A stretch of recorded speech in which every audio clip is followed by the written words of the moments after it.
Joel Robison is a Canadian photographer known for his conceptual portraiture.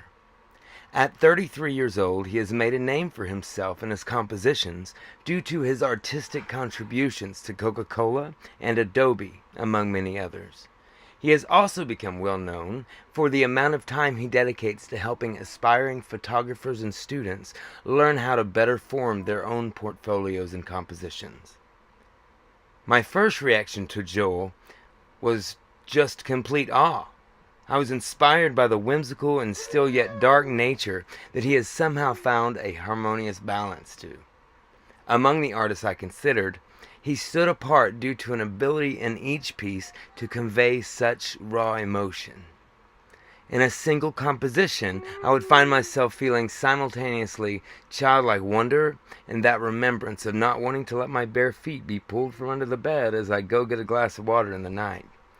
I chose him to emulate, and specifically his composition titled Black Dog.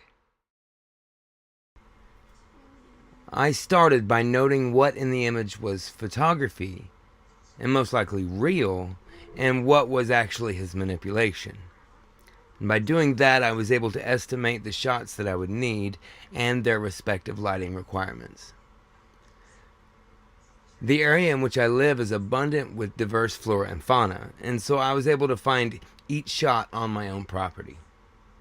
The trees that I shot at first weren't quite right, yet I quickly did find another later that would work.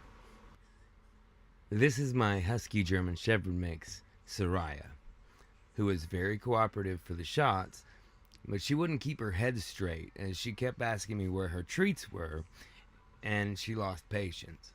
In the end, I had to use 2 separate shots to build the shadow dog. I used a smoke brush I found and filled in that combined image with black.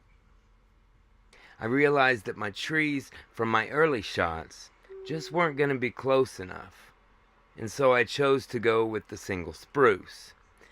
I then duplicated that and made it look random with different sizes. But first I filled the background with a solid color and added the dog and a bit of fog. I then add that collage of trees while continuing to layer on fog and adding more highlights to give the dog a bit more depth after some feedback from my peers. Finally, I added an adjustment layer, the photo filter, that has a near sepia tone to give the overall appearance cohesion.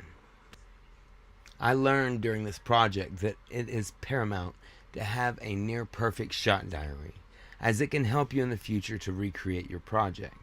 Or even more importantly, it effectively communicates your ideas visually to the client so that the client understands exactly what you have in mind and what they are agreeing to avoid any confusion in the future. It's likely along the way that changes might need to be made, but a solid foundation will assure forward progress as you build your concept. And during this project, I discovered a passion for this type of composition specifically, and the possibilities that are only limited, obviously, by imagination. I want to explore this and learn the paths it provides within and without of my career path.